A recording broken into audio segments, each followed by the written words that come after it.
cohesive devices, right? Grammatical cohesive devices and lexical cohesive devices. And we also look at the theme and rhyme. And in the next chapter, chapter 3 today, we would look at the making sense of this course. Okay. And we would look at the second element of this course, which is called discourse coherence. So chapter 2, discourse cohesion. And now discourse coherence. So coherent discourse is distinguished from random sentences by the existence of certain text forming and cohesive devices.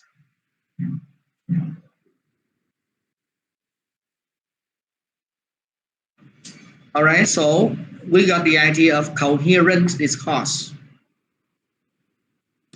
There you may see that there is a connection between a close relation between cohesion and coherence. So cohesion can play an important role in establishing coherent discourse. All right. So may you look at the two texts. The first text with two sentences, and the second text with two sentences also. Jack is a good student. He learns excellently and he always gets good marks. In text number 2, Jack gets to school early. He gets good marks and he likes films. In terms of discourse coherence, may you see that in text 1, the meanings of the sentences relate to each other. These two texts, in these two texts, people don't use any cohesive devices, right? So cohesive devices are not used in these two texts. So if you look at the connection of meanings of the two sentences, we may see that in text 1, the sentences are closely related, right? When you look at the meaning, a good student and he learned excellently and he get good marks. So that can be a kind of cause-effect relationship. But if you look at the second text, may you see that the meanings of the sentences in text 2 do not relate to each other. You may see that two different stories: get to school early, get good marks, and like films. These three ideas or these three propositions do not relate to each other somehow. Okay. So let's get the idea of what you said, a coherent discourse by this.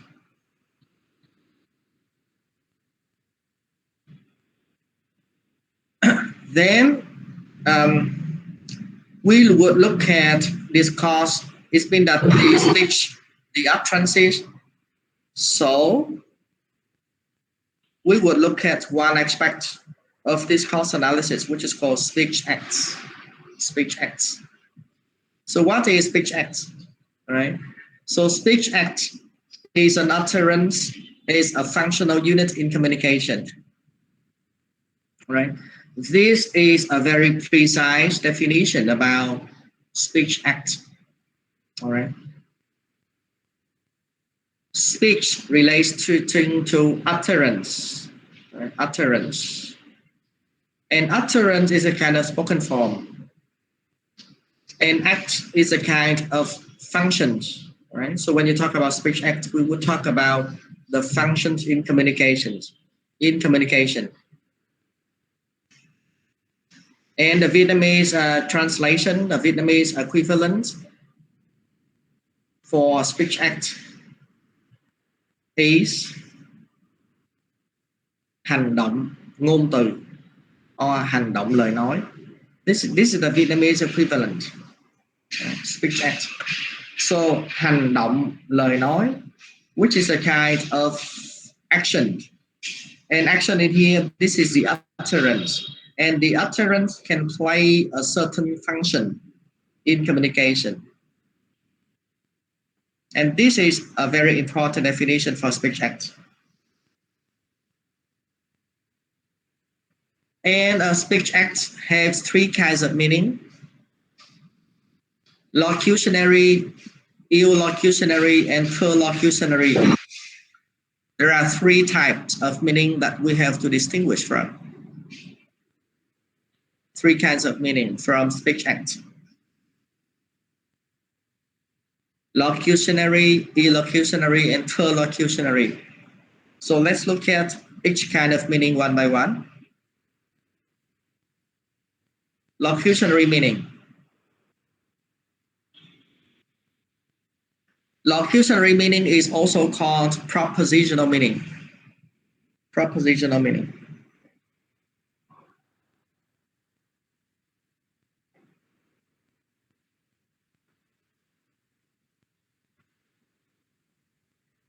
And this kind of meaning is a kind of literal meaning. Yeah, so locutionary meaning means literal meaning. All the meanings coming from particular words and structures, right? It looks like what semantic meaning can be. All right. So literal meaning, we say something and we mean something, and that mean what we mean is actually coming from the meaning of every word. So the combination of words, right? Meaning of senses of the words. I would say that the basic literal meaning. For example, you say, so locutionary acts is the saying of something which is meaningful and which is understood by the listener or by the hearer, okay, or by the reader. Okay. Locutionary act. For example, you say, I am hungry. So when you say that I am hungry, the listener or the reader may understand from literal meanings of every word that you are suffering, I am suffering the hunger. Yeah, because of not eating for quite a long time, right? No food, no food for a long time, and you feel, this is the kind of feeling, a kind of the bodily feeling. Yeah. So if you understand that I am hungry, this is I am suffering from my hunger, and this is the literal meaning, right? And this is called hành động tạo ngôn, right? Locutionary act means hành động tạo ngôn or tạo lời, right? So every time we say something, we got that kind of locutionary meaning. Như vậy một cái lời nói ha, một cái lời nói khi chúng ta phát ra thì luôn luôn có chứa một cái nghĩa đầu tiên, mình tạm gọi là nghĩa đen á, hoặc là nghĩa nguyên văn, literal meaning á, thì cái nghĩa đó người ta gọi là locutionary. Và cái nghĩa đó là một cái nghĩa nó xuất phát từ nghĩa của từng cái vị từ các cái thành tố từ vựng, mà nó không có chứa thêm các cái hàm ý khác, thì người ta gọi nó là locutionary meaning, nghĩa tạo lời. Và cái hành vi, khi mà mình nói cái hành vi đó ra, mình nói cái câu đó ra, tức là mình vừa mới tạo ra một cái hành động bằng lời nói. Hành động bằng lời nói có nghĩa là người nghe khi họ tiếp nhận thông tin của ta thì lập tức họ sẽ, trong cái trí não của người nghe, họ sẽ mã hóa ngay cái câu nói của mình bằng một cái nghĩa, phải không, từ trong từ điển, họ nhận chân ra được liền. Là I am hungry. được chưa? Cái nghĩa đó người ta gọi là locutionary meaning. The second one, illocutionary meaning. Illocutionary meaning.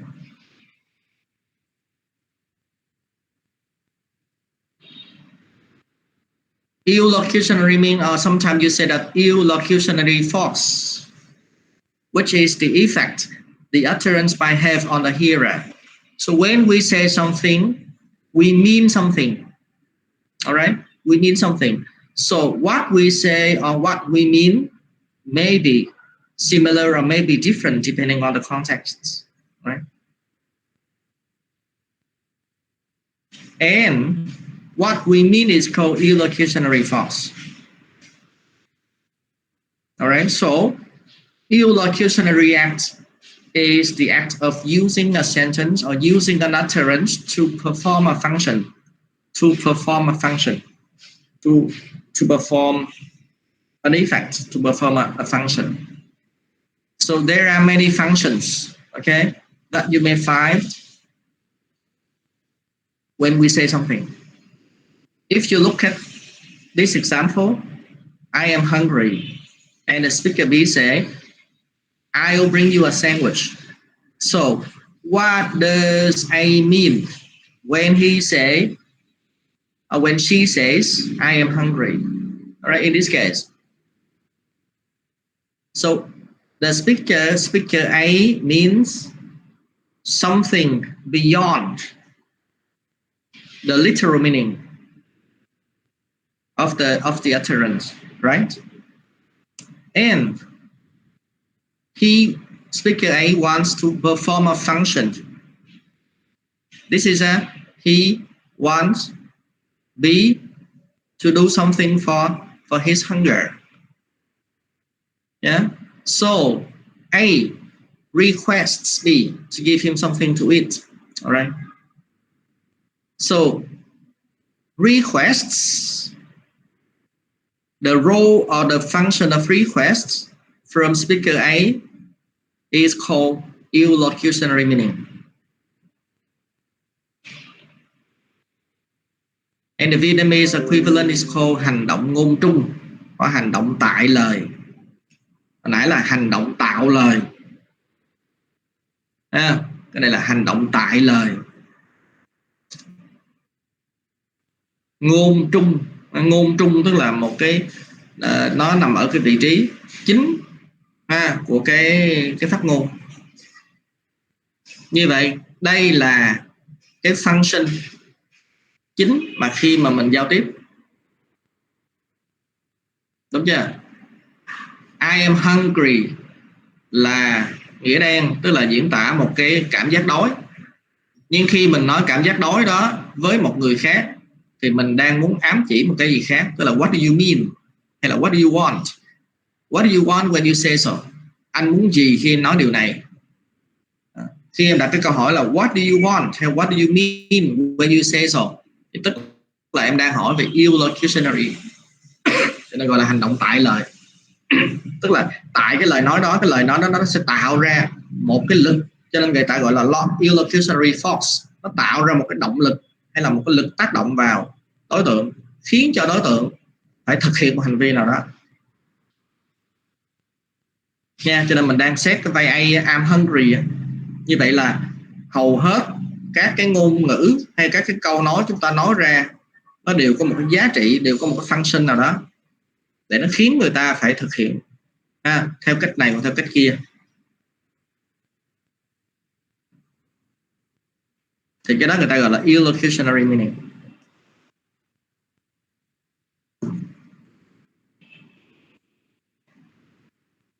And the third type of act, this is a perlocutionary act. Cái loại nghĩa thứ ba thì người ta không gọi nó là meaning mà người ta gọi nó là act nha, nó là một cái act. Như vậy là chúng ta hiểu là gì? Đầu tiên là nghĩa đen. Khi mình nói một lời nói ra thì bản chất cái lời nói của mình là luôn luôn có meaning ở trong đó, và cái meaning đó là từ các cái từ vựng mình phát biểu ra thì nó gọi là locutionary. Khi mình nói điều đó với người khác thì người khác, mình muốn người khác làm cái gì đó thì cái nghĩa đó người ta gọi là illocutionary. Loại nghĩa thứ ba là perlocutionary. Perlocutionary act is the result or the effects that are produced by means of saying something. Results or effects. For example, you say, I am hungry. B say, speaker A say, I'm hungry. And speaker B say, I will bring you a sandwich. So what is the result or what is the effect of saying, I am hungry? All right. And the result can be that speaker A will eat a sandwich, right? Speaker A will have a sandwich. And this kind of act is called perlocutionary act, hành động mượn lời.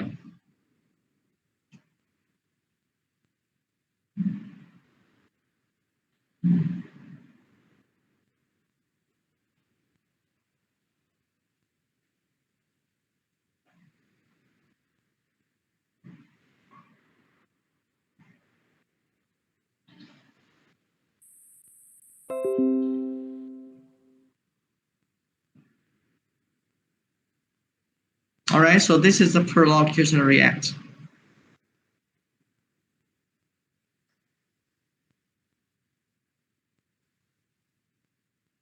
All right, so I would like you to look at the classification of speech acts. Rồi giờ các em sẽ đọc cái phần classification of speech act nha.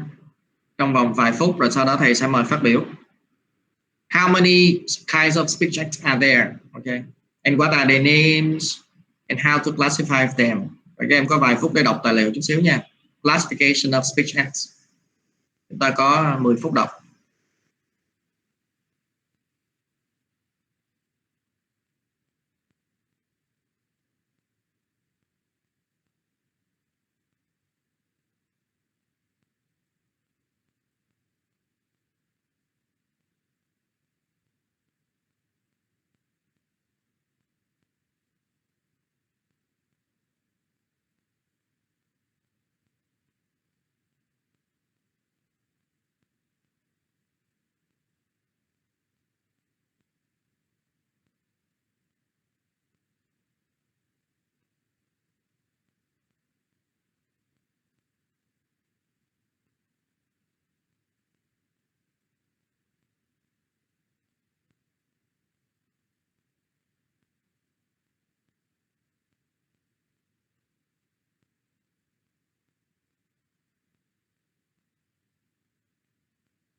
Maybe 2 or 3 more minutes. Okay.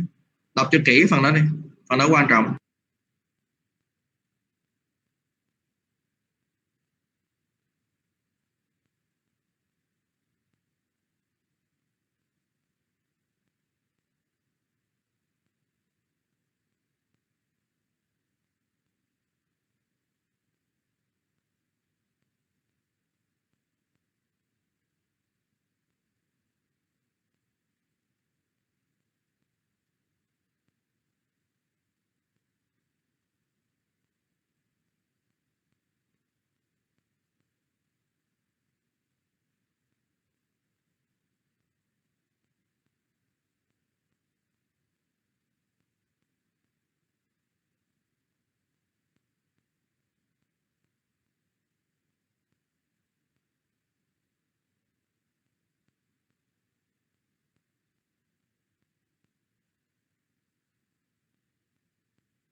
Okay, Thùy Trang,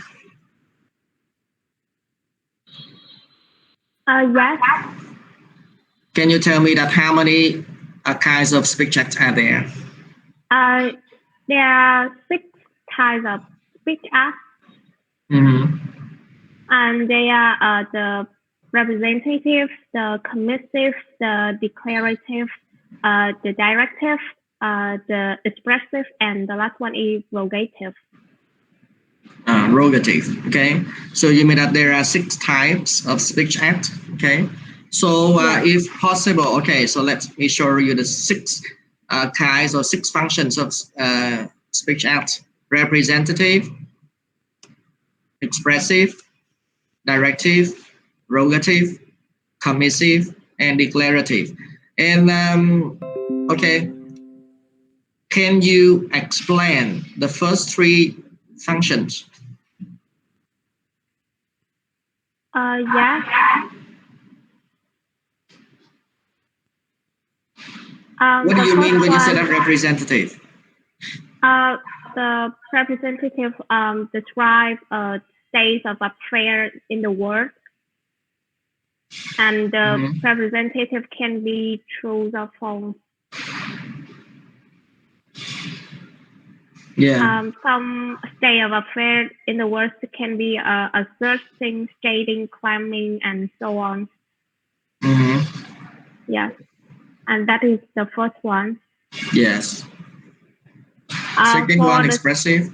the second one, expressive.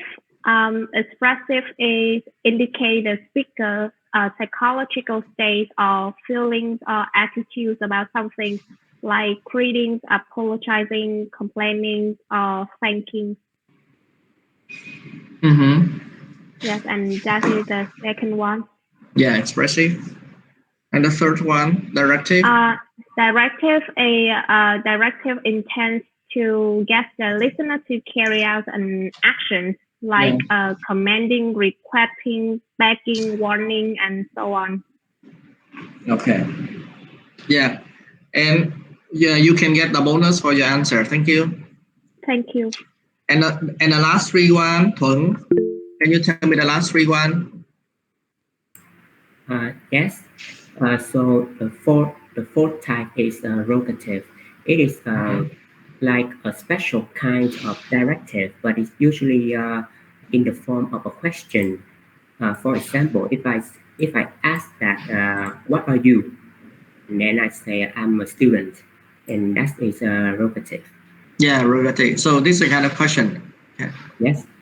And the fifth type is commissive. It is that commit the speaker to some future course of action, and it sometimes reveals the intention of speakers. So the committed can be a threat, a promise, a vow, an offer, and so on. Yeah. Yes, and the last type is declarative. So declarative is that it will change it. The utterance will change the word by bringing about or altering the state of affairs names. It can be a sentence, an announce, a declare, or maybe in some fiction movie, it could be a curse too. All right. Okay, so you can get a bonus for your answer. All right, so we will look at, okay, I agree with your friends, and now we would look at every types. The first one, a representative.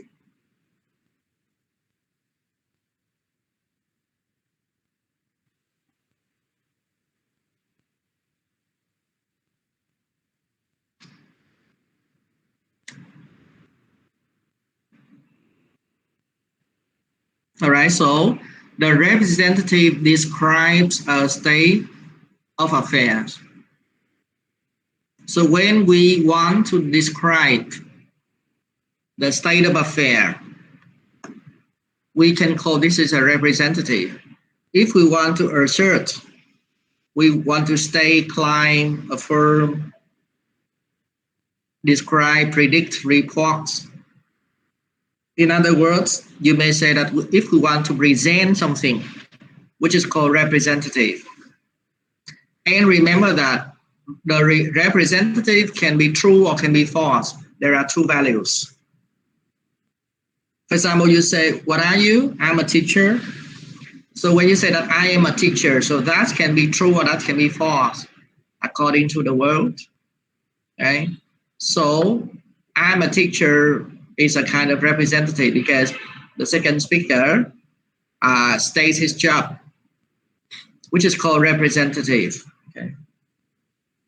A lot of our speech act is a kind of representative.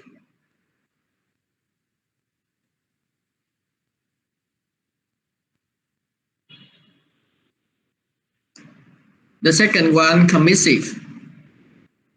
The commissive commits the speaker to a course of action, a kind of commit an action, like promising, vowing, threatening, offering. For example, speaker A to speaker B, I will love you forever. And of course, you should know that this is kind of promise. And this is indirectly promises, okay? Because the speaker I never say that I promise I'll love you forever. So he just said that I will love you forever. And from this his speech act and the situational context, you may find that this is a kind of indirectly promises. So this is kind of commissive. Or if you look at another situation, if you don't stop fighting, I'll call the police. So in this case, you say that I'll call the police. This is a kind of threatening. And threatening is a kind of commissive. Right? So the second one, commissive. Ở nội dung này các em lưu ý nha. Là khi chúng ta gọi thì chúng ta sẽ có thứ nhất là chúng ta phát hiện ra coi các cái vai nghĩa của nó là gì nha, các cái vai nghĩa là gì, và sau đó mình quy nó về một cái vai lớn, đó là commissive. Đó. Như vậy trong bài thi chúng ta hay là trong bài tập chúng ta đó, và bài thi sẽ có, tức là chúng ta gọi nó tên là gì và sau đó giải thích nó. Ví dụ mình gọi nó là commissive, nhưng mà cụ thể trong cái commissive nó là vai gì. Chẳng hạn như đây là threat, ở đây là promise. Các em lưu ý.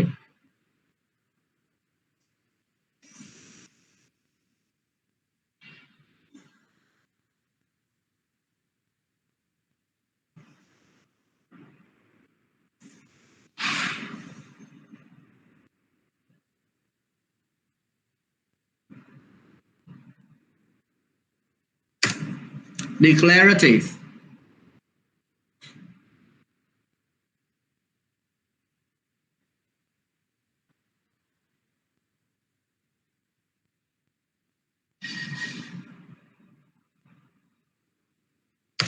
Declarative changes the world by bringing about or altering the state of affairs' name. For example, dismissing, sentencing, naming, announcing, declaring. Sentencing tức là kết án, naming, announcing, declaring. For example, the church may say, I now declare you are innocent. And of course, this is kind of, or I now pronounce you man and wife. This is a kind of act, declarative act.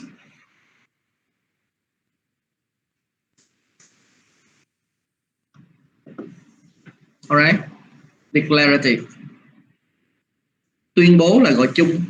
Trong cái tuyên bố nó sẽ có nhiều kiểu, phải không? Đặt tên cũng là một tuyên bố, kết tội cũng là một tuyên bố, phải không? Bãi nhiệm ai cũng là một tuyên bố, phải không? Declarative. Directive.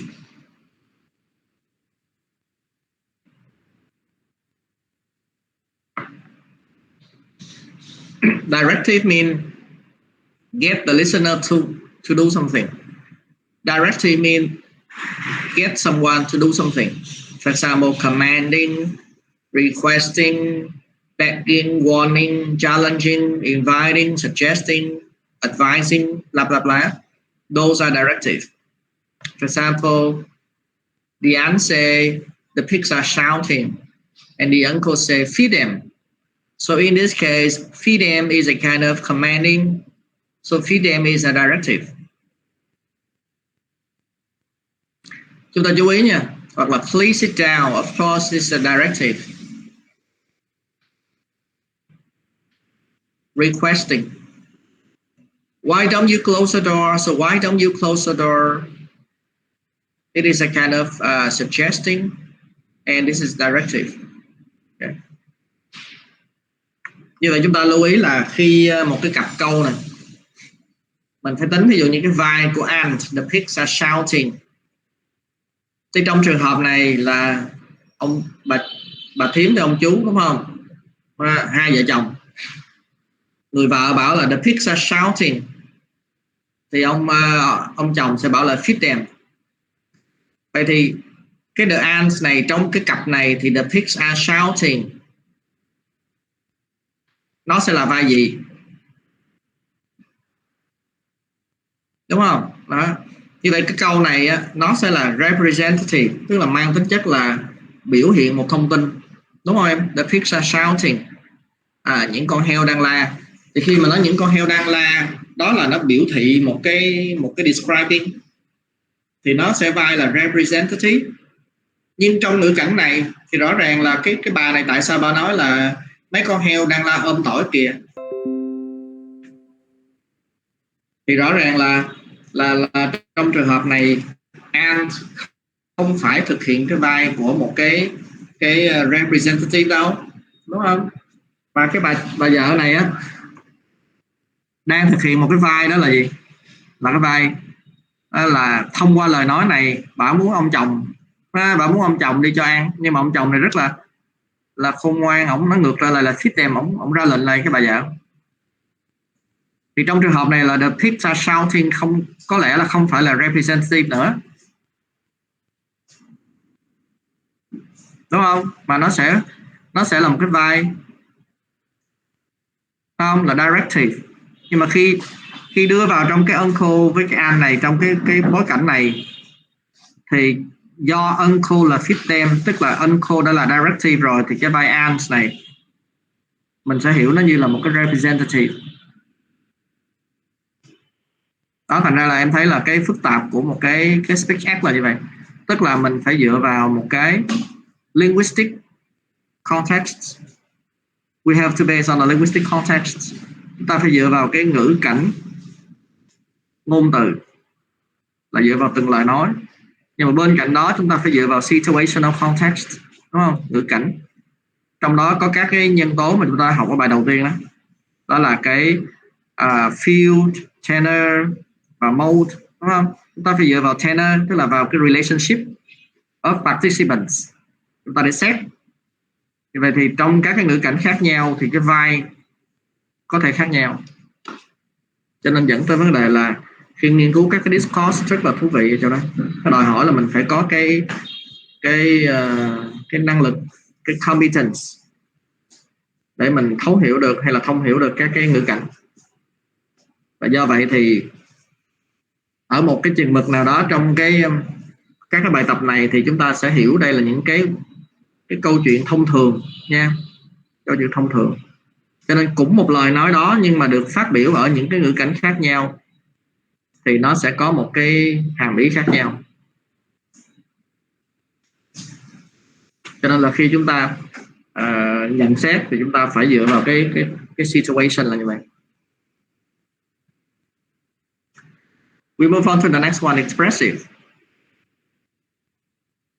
So expressive relating to the psychological state or feeling or attitude. For example, a kind of greeting, apologizing, complaining, thinking, express our attitudes or our feelings, our psychological state, which is called expressive. For example, you say, the food is fabulous.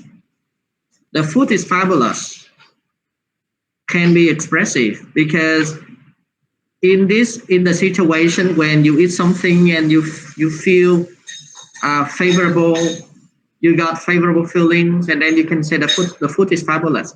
It's a kind of a compliment, a nice compliment to the food, to appreciate a very good food, and then it can be expressive, right? Các em nhìn thấy nè, cái câu the food is fabulous, the food is fabulous này á, nếu như nó nằm ở một cái ngữ cảnh khác, có thể nó không phải là expressive, nó có thể là describing, đúng không? Giống như là trong một cái ngữ cảnh mà mình mô tả describing thì mình có thể nói là the food is fabulous, rồi people feel comfortable. Những cái câu mang tính là describing hay là reporting á, thì nó sẽ là representative, đúng không? Nhưng nếu mình đặt cái câu the food is fabulous trong cái situation là một cái party, mình đưa ra một cái nhận xét, thì khi đó the food is fabulous sẽ là expressive. Đấy, cho nên em thấy cùng một câu nói đó, nhưng nếu chúng ta đặt trong các cái ngữ cảnh khác nhau thì có thể nó sẽ có cái functions khác nhau. Yeah, cái đó các em lưu ý. Cho nên bài tập của chúng ta đó, nó sẽ có hai thể loại. Một là em sẽ đặt ngữ cảnh, em sẽ đặt một cái situation, trong đó có xuất hiện câu đó, và em bình luận cái câu đó trong vai đó, trong cái ngữ cảnh đó nó có function gì. Cái loại bài tập thứ hai là người ta sẽ cho sẵn em một cái cặp câu hay là một cái conversation, và em sẽ nhìn vào cái ngữ cảnh đó, em nhìn vào phát biểu đó để em cho biết nó có vai gì. Tất nhiên ở đây là mình đang sử dụng các cái ordinary circumstances, các cái ngữ cảnh giao tiếp thông thường nha, giao tiếp thông thường.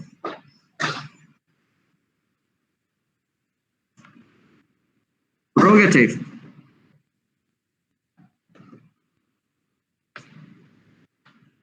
So prerogative is a kind of directives. It's a kind of special kind of directives. It is kind of requests for information. So prerogative is kind of requests, and request is kind of directives.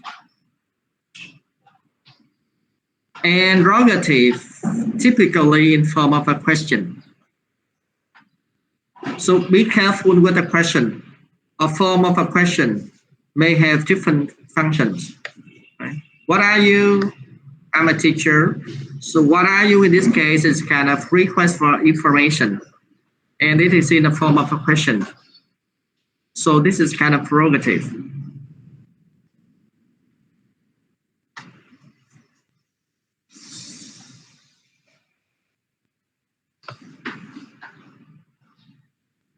Chúng ta thấy có một cái cấu trúc cũng là cấu trúc câu hỏi ha, cấu trúc câu nghi vấn, nhưng mà có khi thì nó không phải dùng để hỏi, phải không? Nghi vấn thì dùng để mời, đúng không? Dùng để ra lệnh. Đó. Và nghi vấn là dùng để hỏi thông tin, cho nên mình phải phân biệt các cái câu hỏi.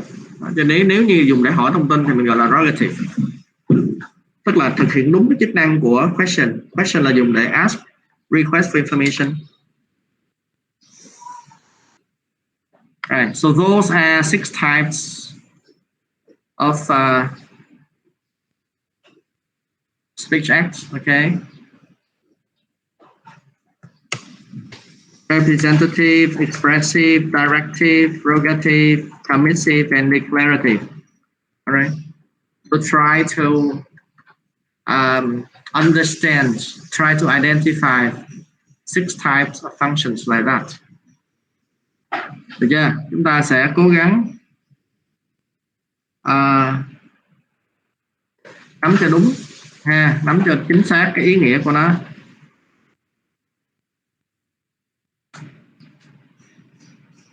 Để chúng ta qua phần bài tập. Lý thuyết thì nó vậy thôi.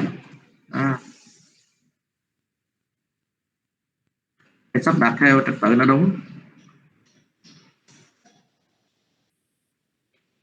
Permissive, declarative, directive, expressive.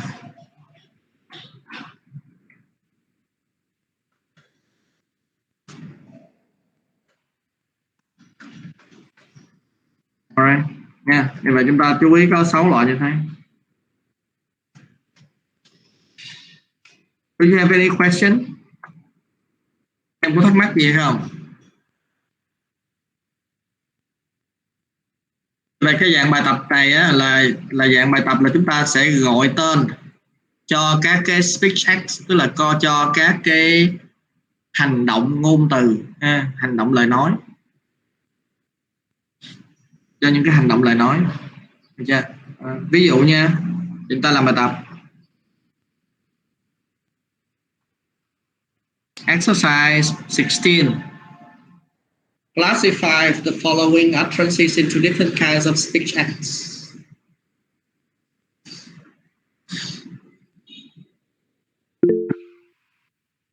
Okay, and you should explain in what situation may you think like that, right? So can I ask Hà Hải? Yes, Mr. For sentence A.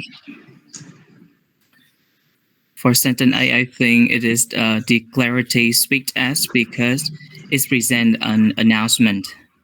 And for sentence B, I think it is directive speech act because this sentence is making a request. And for sentence C, I think it is the expressive speech act because it's making a course of action thinking. Mm-hmm. And for sentence D, it is declarative speech act. It presents a course of action. Here is naming. And for sentence A, I think it is directive suggestions. Directive speech act because it's making a suggestion. All right, so I may agree with 4 of your answers. 4 of your answers. There is one of your answers that I want you to think again.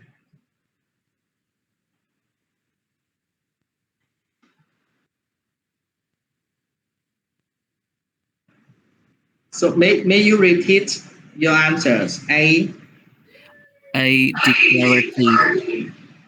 B directive. C expressive. D declarative, and E directive. Do you want to change one answer?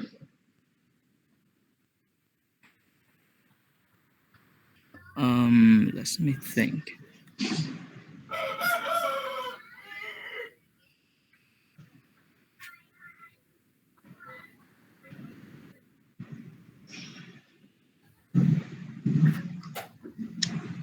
Okay, thank you. Okay, let me ask the other student, Minh Đức. What do you think about Hà Hải answers? Do you agree with Hà Hải answers? I have a different answer from Hà Hải. It's sentence A. What do you think? I think it's representative, and it belongs to the asserting. Asserting. Yes. Right. So yes. So you believe that A is a kind of representative, asserting some information. Yes. Yeah.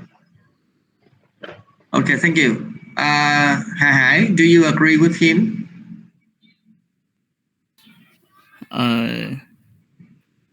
Em thắc mắc cái chỗ là chỗ câu A là khi mà mình kêu là mình vừa mới nhận một lá thư từ người bạn của Paris và nó đang announce cái việc đó, hay là nó assert một cái thông tin khác? Như hồi nãy thầy nói với các em á, là mình phải đặt nó vào trong cái bối cảnh thông thường, tại vì những cái câu này là người ta đang để cho nó ở một cái nó không có ngữ cảnh, đúng không? Cho nên mình sẽ đưa nó vào trong cái gọi là common situation, đúng không? Ở trong một cái lời nói thông thường, tức là trong đời sống hàng ngày của mình á, khi mình nói câu này ra thì thường á nó sẽ có cái giá trị gì, đúng được chưa? Cho nên ở đây nếu như trường hợp á, mà nó chỉ xuất hiện trong một cái bối cảnh thông thường thì nó chỉ mang tính chất là reporting, is that right? Đúng không? Hay là giống như bạn vừa nói đó là excuse me, what's your name? Bạn nãy phát biểu tên gì thì quên mất rồi. My name is Sorry. Minh Đức. Minh Đức, sorry. Như vậy là giống như bạn Đức nói, đúng không? Nó là một cái asserting. Is it right? Đúng không? Cho nên câu này chỉ mang, nó là một cái dạng câu là statement, một câu trần thuật. Mang thứ nhất là miêu tả. Đồng biết chưa? Và nếu mà mình xét ở trong cái ngữ cảnh đó thì nó phải là representative nha. Ok. Dạ, cảm ơn ạ. But if you think that this is a declarative, you should show a situation, right? As I told you before, you have to present or you have to show a situation in which this statement is made, can be made, and then you may say what kind of speech act it is. So from a common situation that can be a representative. And for sentence B, of course, just a moment please is kind of directive. I agree, okay, a kind of directive. Because in a situation that you request people to wait, all right, for a few seconds, for a few moments. And of course, C is kind of expressing our attitude, our gratitude, and this is expressive, sure. I name him, so I name is a kind of declarative because you declare. You name someone, you declare. And let's is a kind of suggestion and a kind of directive. Như vậy chúng ta thấy là trong các cái vai nói thì có những vai nó khá rõ, nhưng có những cái vai nó đòi hỏi nó phải có một cái context. Được không? Ok. Right. Two of you can get the bonus. Rồi, mời bạn Thuận ghi điểm cộng cho hai bạn vừa rồi ha, Hà Hải với là Minh Đức.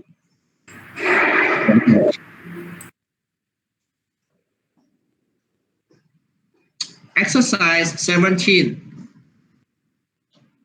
In this exercise, you have to give a situation, right? You have to provide a situation.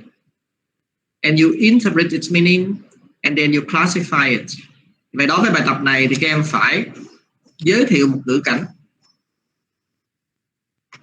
Em phải đưa ra một cái tình huống, tức là em phải cho thầy 2 câu ha, của cái lời nói này. Rồi sau đó em hãy cho biết đó là thuộc về nhóm nào. Như vậy là khi chúng ta interpret thì mình sẽ interpret its meaning, tức là mình cho biết cái nghĩa của cái từ này, cái câu này là mang tính chất là làm cái gì, và từ đó mình mới suy ra cái type of speech act. Ví dụ nó là một cái suggestion, hay là nó một cái advice, hay nó là một cái naming hay gì đó, hay tức là mình nói một cái tên cụ thể của cái ngữ cảnh đó, rồi sau đó mình đưa ra cái tên của 6 loại tên. Được chưa? Và như vậy thì hãy cho các em một số thời gian ha. Các em có khoảng 15 phút nha, để các em làm qua bài tập này. Có những ngữ cảnh thì khá dễ, nhưng có những ngữ cảnh em cần phải cho ngữ cảnh, em phải nghĩ cái tình huống một chút. Ok.